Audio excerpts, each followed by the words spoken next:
Olá a todos, né? Vamos apresentar hoje aqui sobre o anexo 5, certo? Das demonstrações, e o grupo é formado por mim, Davi, Gabriel, Laine, Raí e Juan, certo? Então, a gente vai ter como referência a LRF, que é a Lei de Responsabilidade Fiscal, uma lei complementar número 101 de 2000, certo? Onde ela vai trazer os pilares da gestão fiscal responsável. E aí a gente vai ter um enfoque sobre o controle do endividamento público.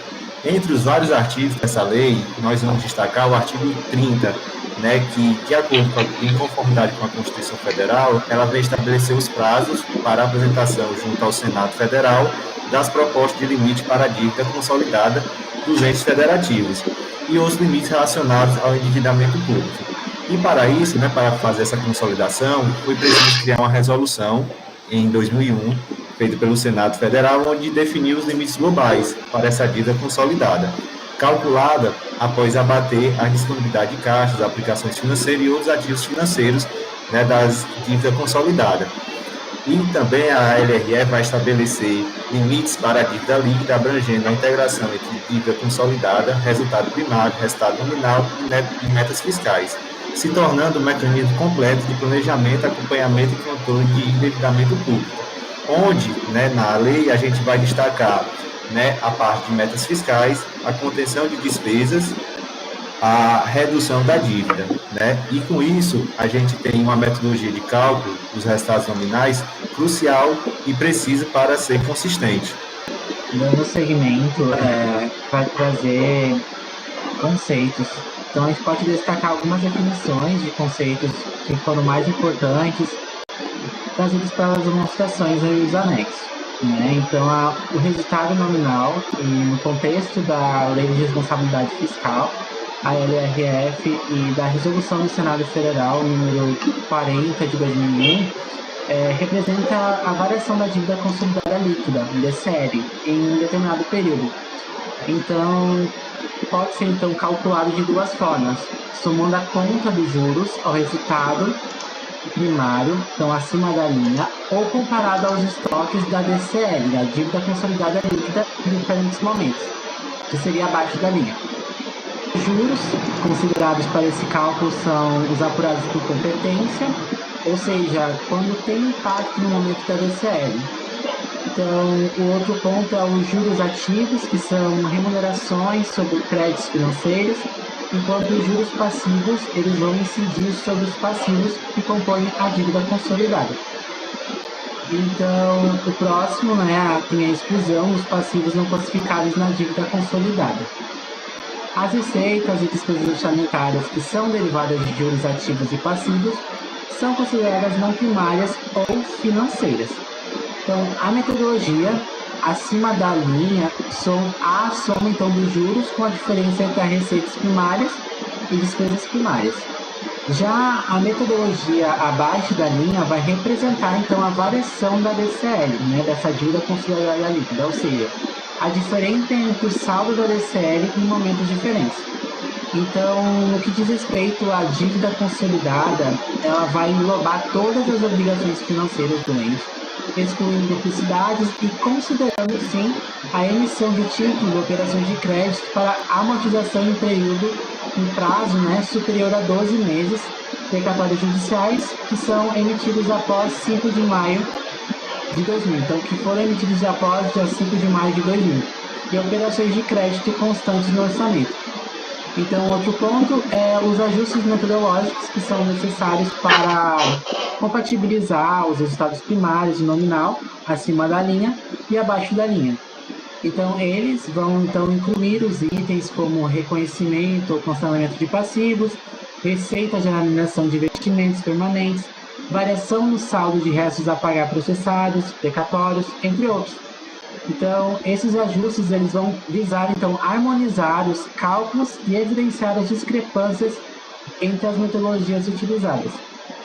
Então, o próximo ponto a ser abordado aqui é referente às particularidades. Então, qual seria? O preenchimento do demonstrativo do anexo vai apresentar especificidades, então, entre os entes da federação. Então, para a União, o modelo a ser seguido está definido no item 0.060502, sem a verificação do cumprimento das metas da LDO, Lei das Diretrizes Orçamentárias. No caso da União, esse demonstrativo tem o propósito de harmonizar os resultados fiscais e a variação da dívida consolidada líquida, e além de comparar os dados entre os entes federativos. Então, a verificação do cumprimento das metas fiscais para a União ocorre por meio do relatório de avaliação do cumprimento das metas fiscais e, por outro lado, o preenchimento do demonstrativo dos estados, do Distrito Federal, dos municípios, deverá então seguir o detalhamento de específicos apresentados nas tabelas correspondentes. E quanto aos consórcios públicos, não vai haver uma aplicabilidade no que diz respeito à elaboração ou publicação desses demonstrativos ou anexos. Seria isso? Gente, então, na questão das sanções, tá? As sanções vão ser do âmbito administrativo, sendo o agente público pode sofrer multa de até 30% dos vencimentos anuais. Ele vai ficar inabilitado para exercer aquela função por um período de até 5 anos e também vai ter a perda e a cassação do mandato. Também vão ter algumas penalidades previstas no Código Penal, tá? Uma delas está presente no artigo 1036 da Lei 1079 de 50, tá? E também tem outras questões. Em relação a limites e restrições institucionais, não há limite específico estabelecido na Lei de Responsabilidade Fiscal ou em legislação relacionada para o demonstrativo anexo em questão. É responsabilidade do ente da federação definir a meta de resultado nominal para o próximo exercício por meio do projeto de LDO. Então, gente, basicamente, não tem bem restrição. Esse dispositivo ele vai verificar se de fato o que estava planejado foi concluído.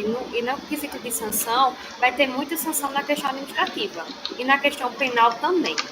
Boa noite, pessoal. Dando prosseguimento aqui à apresentação, os próximos tópicos a serem abordados as fontes de informações para preenchimento e os prazos para publicação.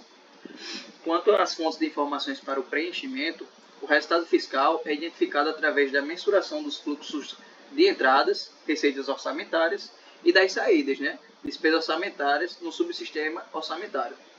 A metodologia acima da linha é usada para avaliar os componentes que afetaram esses resultados, sendo essencial para a análise da política fiscal e a elaboração de cenários macroeconômicos. O resultado nominal exclui valores do regime próprio de previdência social, RPPS, mostrando a variação da dívida consolidada líquida. Um resultado nominal positivo indica a redução da dívida, enquanto um negativo indica um aumento. Os resultados primários e nominais geralmente têm tendências similares, com um primário positivo contribuindo para o nominal positivo e vice-versa. Juros passivos diminuem o resultado nominal ao aumento da dívida, enquanto juros ativos e resultados primários tendem a aumentar o resultado nominal ao reduzir a dívida. No método abaixo da linha, o resultado é calculado pela variação do endividamento líquido. A apuração do resultado nominal e a meta fiscal devem seguir a metodologia abaixo da linha, sendo necessário fazer uma apuração da forma bimestral no demonstrativo. A dívida consolidada líquida, DSL, considera todas as obrigações financeiras, excluindo aquelas do RPPS. E quanto aos prazos de publicações, os prazos para divulgações dos anexos e relatórios relacionados aos resultados nominal na contabilidade pública são determinados por lei e variam conforme o ente da federação. Esses prazos costumam coincidir com os períodos de prestação de contas e o ciclo de planejamento orçamentário. O anexo 5 da contabilidade pública aborda informações sobre o resultado nominal, como o demonstrativo dos resultados primários e nominal, sendo parte do relatório resumido da execução orçamentária, RREO, e o fundamental para a transparência financeira. Os prazos para a publicação do anexo 5 dos relatórios resumidos da execução orçamentária são definidos pela legislação específica de cada ente federativo, alinhados com a Lei de Responsabilidade Fiscal, a LRF, e outras normas. Exceções podem ser previstas na legislação, como em caso de calamidade pública, impactando os prazos de prestação de contas. É crucial consultar a legislação vigente de cada ente da federação para entender os prazos e as exceções aplicáveis à publicação dos anexos e relatórios dos resultados nominal, garantindo a transparência e a conformidade com as normas contábeis e também fiscais.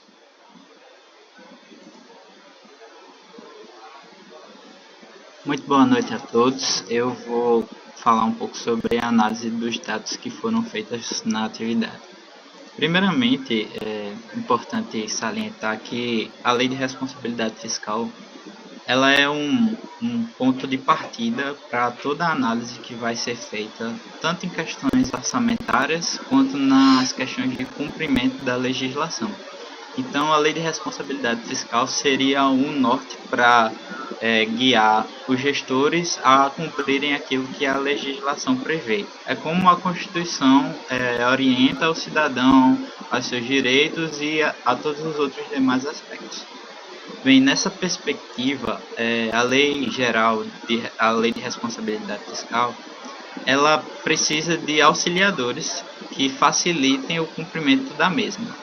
E para isso existem os relatórios de execução orçamentária.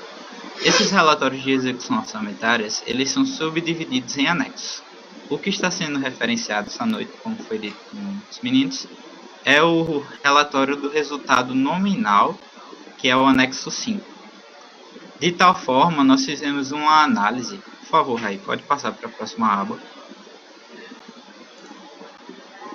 Dos exercícios de 2013 a 2023. Então, nós fizemos uma série histórica com 10 anos, nos quais nós fizemos a análise dos dados, tendo em vista os métodos possibilitados pela legislação. Como foi citado, são os métodos acima da linha e abaixo da linha. E além disso, nós fizemos uma outra análise que foi considerando o ajuste metodológico. Como nós tomamos como base o estado da Paraíba, então nós vemos a sequência desses dados históricos e as variações que podem existir entre os métodos previstos pela lei e a maneira metodológica que pode ser adotada pelo gestor, levando em considerações alguns pontos que a gente vai falar rapidamente aqui. Nessa aba a gente consegue ver a tabelação dos dados que foi feita de 2013 a 2023. E aí a gente tem os seguintes métodos. A gente tem, primeiramente, o resultado nominal abaixo da linha. A gente tem o resultado nominal sem o RPPS, que seria os resultados previdenciários. Então, os resultados previdenciários não estão sendo agregados nesse cálculo do resultado nominal acima da linha. E a gente teria o resultado nominal sem RPPS ajustado abaixo da linha, que leva em consideração o ajuste metodológico. Bem, a proposta inicial da nossa atividade foi fazer essa análise histórica e ainda trazer isso a uma correção monetária nos dias atuais.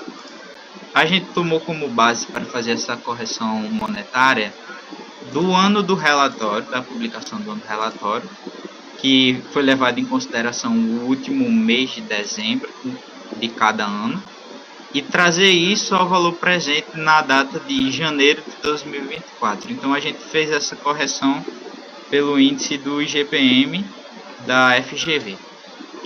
E dessa maneira, quando a gente faz essa tabulação de dados, a gente consegue construir a série histórica e analisar de que maneira se comportou essas variáveis ao longo do tempo. Então, para isso, queria que você fosse aí para a parte de análise. Bom, aí na análise a gente fez análise dos 3 tipos de metodologias. Primeiro, acima da linha, que leva em consideração esse método. Primeiro, a gente tem o resultado primário, que leva em consideração as receitas e as despesas primárias. Essas receitas e despesas primárias são aquelas que não englobam os juros da dívida, os encargos nominais sobre a dívida. Então, todo o resultado apurado a partir do confronto dessas receitas e despesas vão me dar o resultado primário. Para o primeiro método, que é o gráfico A que nós consideramos, a gente faz a análise do método acima da linha. Esse método ele agrega ao resultado primário que foi encontrado do confronto entre receitas e despesas primárias ainda os juros e encargos da dívida. E esses juros e encargos da dívida ele é encontrado quando você faz a subtração dos juros ativos e dos juros passivos, que causam um impacto que já foi citado aqui pelos meninos. Um aumenta o resultado nominal e outro diminui o resultado nominal. Então, quando você agrega esse saldo ao resultado primário, você tem o resultado nominal pelo método acima da linha, certo? Então, para isso, a gente fez a primeira análise, que eu vou explicar mais detalhadamente após eu falar os outros métodos. Depois do método acima da linha, nós temos o método abaixo da linha. E esse sim é o considerado muitas das vezes pelo gestor como um parâmetro para observar como anda o resultado do município, do estado ou do país como um todo. O método abaixo da linha, ele leva em consideração a variação existente entre a dívida líquida consolidada do exercício anterior e o exercício atual. Então, é uma maneira bem mais fácil de você encontrar o resultado nominal. Você pega lá nos relatórios que a gente tomou como base do estado da Paraíba, a gente consegue observar lá como é feito esse cálculo, desde partindo da conta lá de caixa, das disponibilidades, a todos os ajustes de restos, e aí ele vai fazendo os ajustes necessários para encontrar o resultado nominal abaixo da linha. A posterior, nós temos o resultado ajustado abaixo da linha, que é aquele que considera os ajustes metodológicos. Esses ajustes metodológicos, eles existem em cada município, em cada estado, justamente por quê? Porque existe uma diferença entre despesas e receitas reconhecidas primariamente e os juros da dívida calculado, porque ele pode levar em consideração alguns pagamentos que não foram incluídos nos cálculos da despesa e da receita primária. Então, esse ajuste metodológico ele vem mais para neutralizar essas diferenças que podem existir entre os dois métodos. Bem, quando a gente entende isso, a gente consegue agora fazer a análise dos gráficos. Esse primeiro gráfico que está na tela, ele mostra o resultado acima da linha, abaixo da linha. Resultado nominal abaixo da linha. Esse resultado nominal abaixo da linha, ele tem todos os dados de 2013 a 2023. Quando você abre os relatórios do estado, você consegue observar que ele tem essa particularidade. Quando você vai para os outros gráficos, isso só começa a ser evidenciado, tanto o resultado acima da linha quanto o resultado ajustado a partir do ano de 2017. Então, de 2017 para trás, você tinha apenas o abaixo da linha e a posterior você tinha os três, certo? Quando você observa esses gráficos, você vê que existe uma volatilidade entre eles ao longo dos anos, porque o resultado nominal, às vezes, ele não representa, pelo menos não representou no estado da Paraíba, uma sequência lógica que a gente pudesse observar um crescimento ou uma queda. Isso acontece com particularidade nos anos de 2021 a 2023, onde a gente vê uma queda da dívida a partir da análise do resultado nominal negativo, na verdade. A gente consegue ver, na verdade, um aumento da dívida, justamente porque o resultado nominal está decrescendo. Então, a gente vê essa análise tanto no primeiro gráfico, quanto nos outros dois gráficos, gráfico A, B e C.